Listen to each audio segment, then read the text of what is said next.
This program is sponsored by Able Ideaz, Greko Printing and Imaging, Comix Wellspring, Grand River Ballroom, and Shorty Bell's Pizza.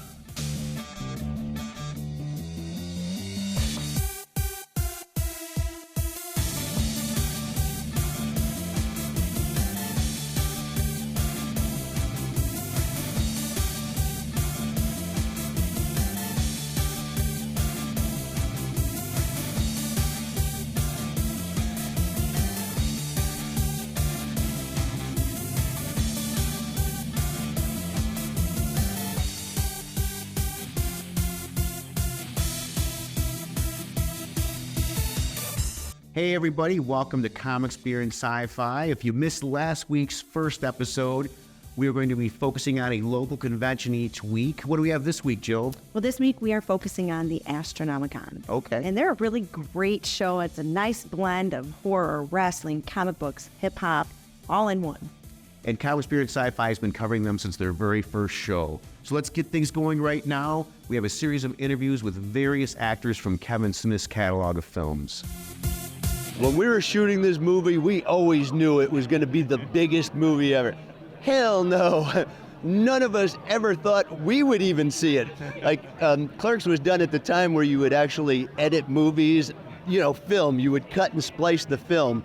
And he had so many pieces of film all over the place. I was like, you're never going to get this movie done. You're never going to get it put together. This looks totally confusing. So I didn't think we would see it, much less everybody else. Kevin and I have spoken about it, though. Like, it's interesting to think, like, if he didn't make that movie and we didn't do Clerks, what would have I been doing? Because I was, after the movie, I was roofing. After Mallrats, I was roofing. But yeah, I mean, the movies mean a bunch to me. I mean, it's got me the opportunity to meet many people, travel the world. Like, again, I had never been out of Jersey. Clerks 3, reliving and remaking somewhat of the original film. First off, I was like, wow, we can dupe an audience into paying twice for seeing almost the same film again? That's quite clever, Kevin. But yes, along the same lines of Kevin telling his story about the making of kind of a thing, it was great. It was a really weird kind of time machine moment for us being back at that original store. Well, I never would have imagined back then that it would lead to us, almost 30 years later, all reuniting. It's turning out to be more important in my life than I ever thought it would be, Yeah. This is the one that's not going away. It kind of seems to sort of just be, it's sticking around. And I never would have guessed, because it did so poorly at the movie theater, that this would be the one. And so I'm so grateful for Kevin Smith, on so many levels. Now it's time for our wrestling segment. Yeah, and we talked to Gangrel, who actually had 2 stints in the 90s with the WWF. This is the Q from Comics, Beer, and Sci-Fi, and I'm here with WWF legend, say the F, legend Gangrel. What's going on, man? How are you? I'm doing fantastic. So, first of all, I don't geek out a lot, but I'm going to geek out a little bit just for right now, because this guy right here, listen. Okay, so you were a part of one of the greatest stables of all time, The Brood. Amazing guys, Christian and Edge. Love some Edge. So tell us how that came about and about your time in it. How'd it come about? Well, hell, man, that's a long story, and I spent all day about it. But I got to rewind all the way back to my character Gangrel, or back to the Vampire Warrior days. So I was a big fan of the movie The Lost Boys. So Luna turned me on to the movie The Lost Boys in 1989, and I said, oh, that'd be really cool to wrestle as a vampire. Long story short, I started wrestling as the Vampire Warrior. And then throughout all that time, I pitched it to WWF, pitched it. They didn't get it. We don't understand this vampire stuff, and I don't think the world's going to understand it. I tried to explain to them that vampires are cool. It don't matter if you win, lose, or whatever. As long as you look cool doing it, people are going to like you. And they're like, we still don't get it. Then finally, about 98, they got it. And I think it was more Bruce Pritchard and Tom Pritchard. And with the help of Vince Russo, they kind of said, we're picking up what you're laying down. You know what I mean? So then the whole time I kept saying, well, I was a big Freebird fan, the Freebirds. So Lost Boys, Freebirds. I said, you need a little group. Like, you can make a little group of them. As long as they're cool, it don't matter if they lose every night. They said, we don't get it. But well, we're going to do it. And they did it, and then you got the Brood. And I know this probably is out of your control, but when you get inducted to the Hall of Fame? I don't deserve to be in there. If it does happen, it would be as the Brood, but it was such a short-lived character and group thing, but it was iconic, and it's been lifelong lasting for me and changing for me, so I'm very blessed with it. But it would be the Brood, but it wouldn't be me. I don't deserve it, but I would love to do it as a Brood and go in as a Brood. That would be awesome. Okay, well, coming from us fans, I'm going to tell you, you deserve it. You definitely deserve it. Fanging and banging, baby. Fanging and banging. This has been the Q for Comics Brand Sci-Fi here with WWE legend and future Hall of Famer, Gangrel. Taiwan, you like AR games? Oh, do I? I love augmented reality.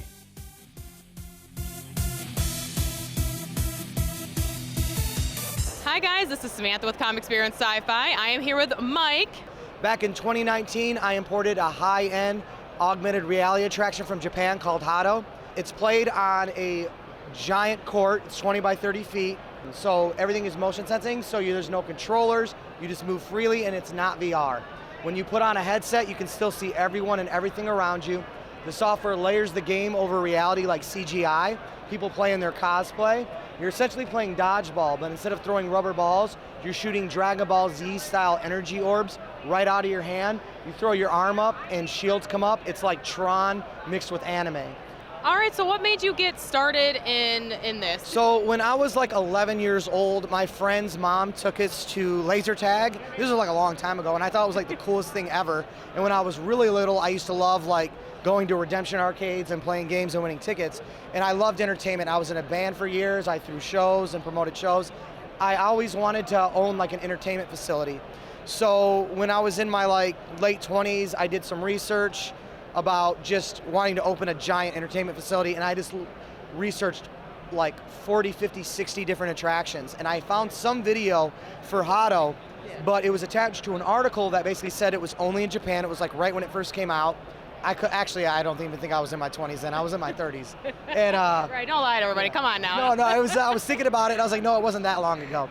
And I saw a video for it, but it said that they had no plans for it to come to the U.S. anytime soon. Okay. So, I built out some facilities on paper, and it was just astronomical prices, and something I wasn't going to do. And then years later, I decided to try one more time to get it going, and I saw that Hado was available, that someone I knew in Texas had it. So I called him up and talked to him, and he ended up flying out, and I bought it, and he helped me put it together and set it up, and we started doing events. COVID shut us down for a year and a half. We've had it at Youmacon, we've had it at GR Comic-Con, we've had it at U of M, some different places, some pop-ups on our own. We had it in Oxford. We're looking to eventually open up a location to have a Japanese arcade and a tabletop gaming store, and start a league, start tournaments so that people can go compete at the Hado World Cup. They have prizes sometimes upwards of 100K. Wow, that sounds amazing. It's been Samantha with Comics Beer and Sci-Fi. Bye. Taiwan, you're almost as fit as I am. You ever drink any beer? I just came from Kalamazoo. I had a few verts. I'm looking for it. Lightweight. Let's go to Brad's beer segment.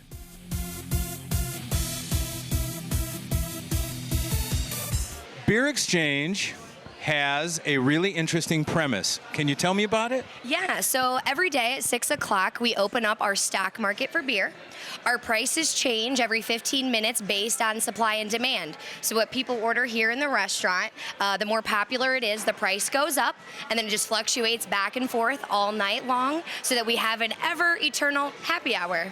Have people come in here knowing what the premise is and try to game the system by having their friends order stuff and then order the stuff that they didn't order so the prices go down? Absolutely. So a lot of the times we have Miller High Life on draft, just for instance. It's the one beer that we keep on draft at all times. People come in and they try to jack that price up as far as possible to see how much people will pay for a domestic beer. A person wants a high quality beer. What do they choose? We try to do beer of all sorts. So depending on the season, we kind of switch it up a lot. I think Kalamazoo is a great location. We're directly in the middle of Detroit and Chicago. We get people, especially on Saturdays, that come from Indiana, Illinois, Ohio, northern Michigan, all over the place. Also with Kalamazoo being like a big hub for other larger businesses, we get a lot of business people during the week. So every single day that you work, you meet people that have never been here before.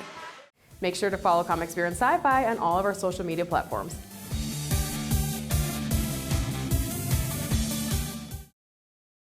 If you're looking for a fun place with great food, lots of arcade games, and a huge beer selection, then look no further than the Grand River Ballroom. It's in the basement of Shorty Bell's and the Detroit Beer Exchange.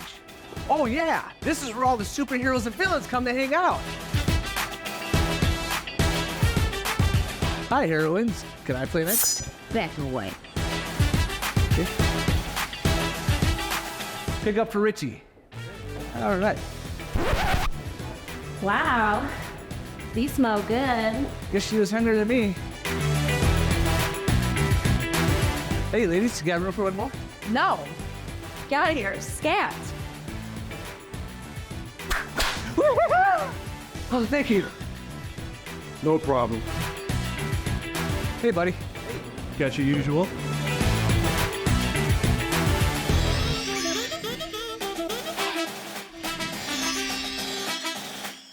Thanks. Put it on his tab. Here's your piece of pal. And a cold beer. Now that's what I'm talking about. So come on down to the Grand River Ballroom, where excitement awaits.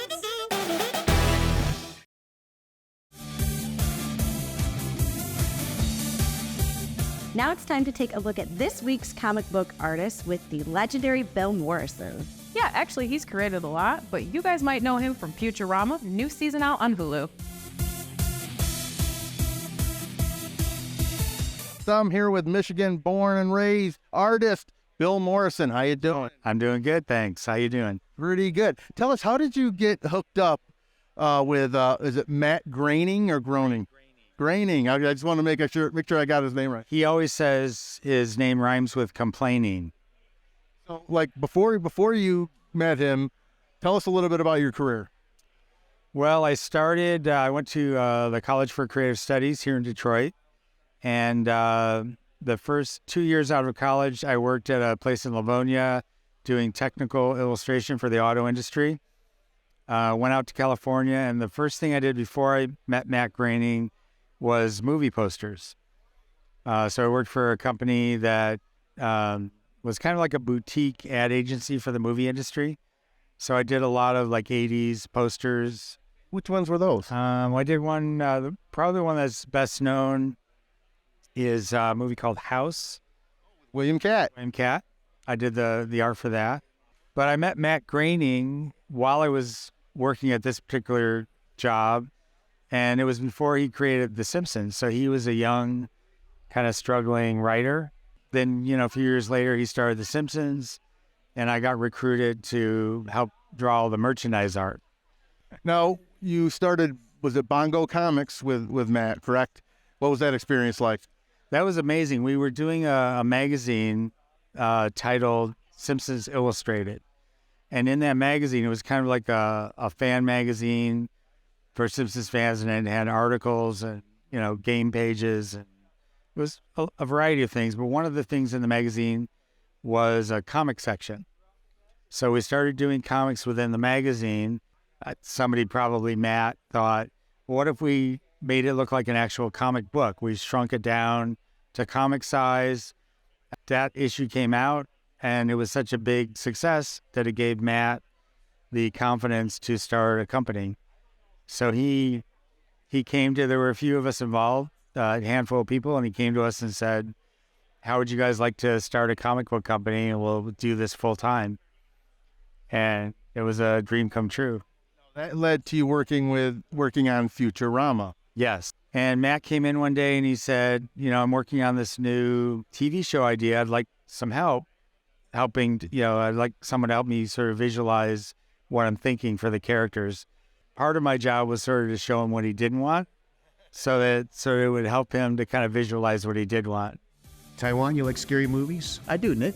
Well, our own Joe Johnson just talked to legendary actress Heather Langenkamp, who was in the Nightmare on Elm Street movies. Really? Yes.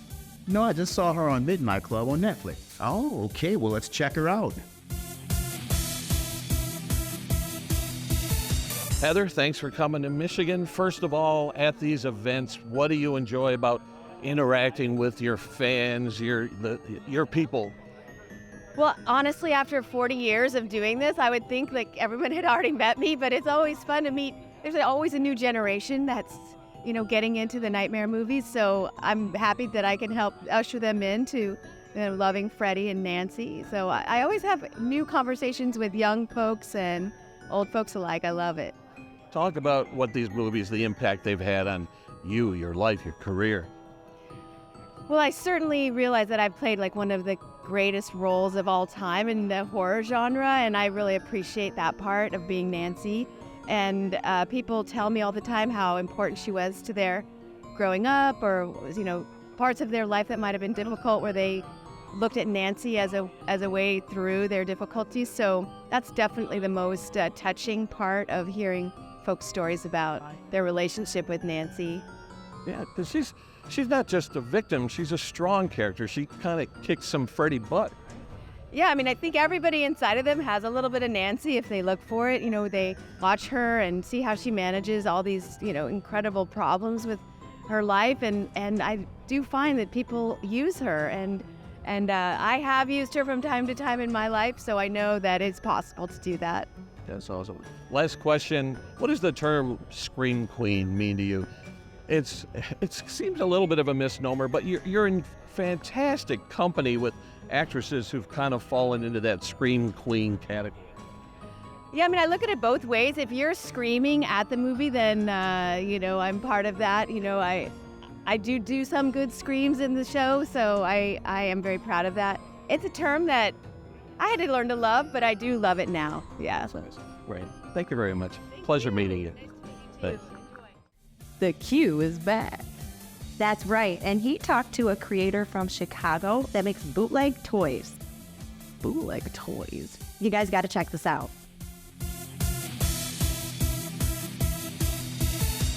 This is the Q from Kalamazoo Beer Sci-Fi. I'm here with Aaron, and Aaron might be my new favorite vendor. Once we get to talking about his creations, you'll understand why. Tell us about yourself and your company, Aaron. Yeah. So I kind of represent a few companies. I'm from the Horror House out of Chicago. We're a little horror shop right off of Belmont. I've got Glass by Gaston, as well as Swedish-made toys, and I also do bootleg toys, mostly stuff from my childhood, stuff like Hood Sharks, which is obviously a riff on Street Sharks, and a lot of stuff from movies or shows that I find to be really funny. I have a current obsession with I Think You Should Leave. I know this isn't, so I'm not here to sit here and try to like push other shows, but if y'all haven't seen it, you need to watch it. It's really funny. So tell us about the Unthinkable Hulk and Hood Sharks and Teenage Mutant Ninja Crocodiles, and how did you get the inspiration for all of those? Yeah, well, I mean, originally I was inspired to make them because a close friend of mine, Josh, who actually represents Bootleg as Toys. So what caught our eye was the fake Nintendo games. He knocks those out of the park, honestly, man. It's almost all TV and movie references. The backs of the cartridges have the warning label, and each one's kind of specific to the game, and it's all little Easter eggs from the movie or the show. They're pretty great, yeah. Astronomicon always attracts a bunch of unique and creative cosplay. Mark actually interviewed a bunch of cosplayers. Wait a minute. Mark interviewed cosplayers. I don't interview comic book dealers. That's my job. What the?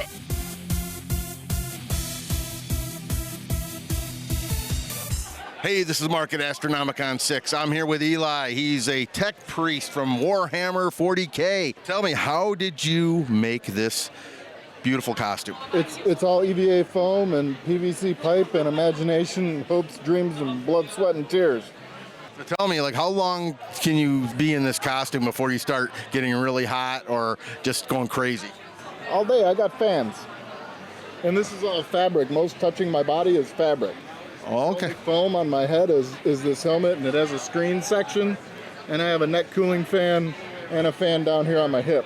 So I'm here with AJ. He's dressed up from The Last of Us. How you doing, bud? Pretty good. How are you? Pretty good myself. Now tell me, how did you make this costume? It's all paper mache. Here is just rolled up newspapers, and we sculpted the teeth with some oven clay. So when did you make this? Like 2015. Well, that long ago? Yeah, when the game came out, but now this is more relevant again, so it's pretty cool. How do you like the show? I love it. It's great. It's a great show. Yeah. Steven, he's dressed as the Mothman, is inspired by West Virginian folklore. How did you come up with this costume? I grew up listening to horror stories and things just from around the United States, and I got inspired to come up with this costume after listening to the stories and watching the movies about the character. So how did you make this? Most of this was commissioned work, purchased. The mask is a limited edition distortions mask, and the wings were commissioned from Ukraine, and it all just kind of came together to get the look that I wanted for Mothman. For all of our unedited interviews, make sure to follow us on our Comics Beer and Sci-Fi YouTube channel.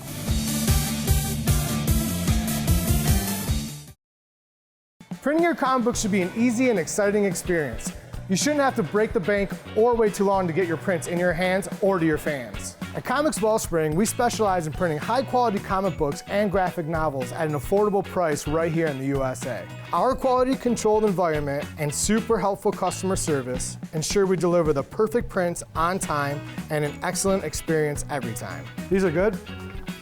So bring your fantastic stories to life and print your comic books with Comix Wellspring. Stop what you're doing and come check out how we do things here at Able Ideas Comic Book Production Company.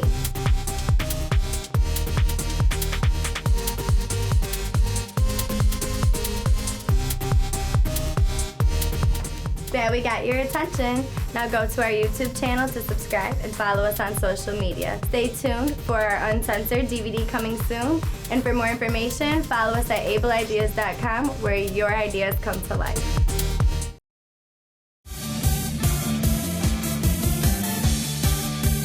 And now it's time for our Hollywood car segment. That's right, we're gonna check out a Munsters coach replica. Do you like the Munster? Oh my gosh, I loved the show as a kid. I used to watch it on Nick at Night. I actually dressed up as Lily Munster one year for Halloween. Perfect, let's check it out. I am here with the legend Mel Guthrie, who brought a pretty special car with him today, the Munsters coach. Mel, what can you tell me about this beautiful car behind you? It's a replica, and I've had it, probably close to 10 years. And it gets a lot of attention, and it's great to bring it here because of the new Munsters movie that came out. Yeah, so you had a pretty special opportunity recently where some of the cast members from the new Rob Zombie Munsters movie got to pose with the car, and they even signed it. Talk about that experience. They were very nice, and they were very accommodating. And they were very happy just to come out and do it without charging me. Now, you've seen the Rob Zombie Munsters movie. What's your review? I liked it. I thought it was really good. Did a really nice job of setting it up. It's like a prequel to the TV show, so that was fun. I didn't really know that going into it, so yeah, it was a nice twist. And you drive it, right? I've seen it at Dream. It here. In fact, I was just looking at a text. Somebody sent me a picture that they saw me driving it here. Is it fun to drive, or is it challenging? It's a little challenging, and it's very loud because the exhaust comes out right in front of you. But it's worth it. It's very fast, too, because there's nothing to it. Kellen Goff, how are you? I'm doing fantastic. Thank you for calling me legendary. My ego's up there now. I'll tell you why I say that. You started when you were 13. Yeah. You have, in fact, doubled those years in the business. 5 Nights at Freddy. It's voices for a video game. Well, that one was actually my first big role in voice acting. Was Funtime Freddy back in Sister Location 6 years ago. That was just a random audition, man. I had no idea what it was. It was a costumed entertainer was the code name for it. It was rare because they don't usually do this for auditions, but they let us edit the audio with mechanical vocal effects. You have more roles than a banquet room. Do you have a favorite? They're like my kids, you know. I tried my best to put love and care into each one of them, so I try not to pick favorites because I don't want to offend any fan base either. How about if you were given the opportunity to bring back a role that you've done, which one would that be? Ooh, good question. Overhaul, definitely. I feel like there's more to his story from My Hero Academia.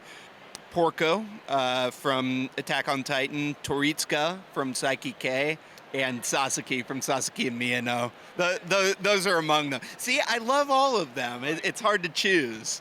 You know, Samantha, Astronomicon is such a greatly blended show, but there are a ton of comic book dealers there. And Mark got a chance to talk to a few.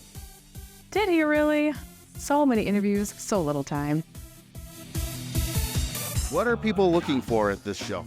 Well, this show's a little bit more of a niche market than usual. A lot of horror fans, a lot of wrestling fans, a lot of monster fans, anime, not your traditional superhero Marvel DC comic cloud, but a lot of niche stuff they're looking for, and the vendors know that and they bring it accordingly. Well, we do bring a couple niche comic books and autographs. We're very heavy in Funko. We also got autograph Funko Pops, which is like the new niche within the niche, kind of thing. So, well, the first thing we actually sold 10 minutes into the show, we sold a Amazing Spider-Man 300, which I was kind of shocked because it's a more toy show than a comic show. So, horror too. Yeah. So it was kind of surprising being our first item out the door. So, but we've definitely been selling a lot of pops. So we tried to bring more of the toys and stuff than the comics this year. So, what does people seem to be looking for at this show? Mostly DVDs today. It's odd. A few years ago, couldn't sell a DVD to save my life. Now this is kind of like the new vinyl because you can't go into any store USA and find them anymore. Now, you probably started as a collector, but do you still collect things? Yeah. Horror, sci-fi comics. Follow artists around. Favorite artists like Greg Land, Ed Benes, So far, it's going pretty good. Been pretty nice traffic. Everybody's loving everything. People are looking at a lot of different things. We have a lot of wrestling stuff. There's a lot of wrestlers here. We have a bunch of horror stuff. They've been looking at that because they always love horror here. Do you have like a personal collection that you collect? I collect a little bit for myself, not as much as I used to. I've kind of narrowed it down. I collect a lot of the oddball wrestling stuff and RoboCop and anything involving Last Action Hero. I haven't been collecting as heavy since I opened the store, but it started with comics and Funko Pops. So now it's just kind of, whenever we buy collections, if something trickles in and I want it, then I'll take it. I'm more of a reader than I am a collector, so I enjoy the stories and comics and such. So I'll grab a graphic novel, or a collection rather, read it, and if I enjoy it, then I'll go and try to collect the single issues. So, but it's anything from Batman to Miles. I've been collecting comic books all my life, well before I was a dealer. My big thing is X-Men. I've recently, in the last 2 years, completed it, and I got my X-Men #1. So I have the full run of X-Men 1 through all the way. And Astronomicon is actually a newer show to the Metro Detroit area, so definitely check it out. It's a wild time. What do we have next week, Joe? Well, next week we are featuring the Great Lakes Comic-Con. Okay. Also a great time. Hope to see you then. Thanks for watching.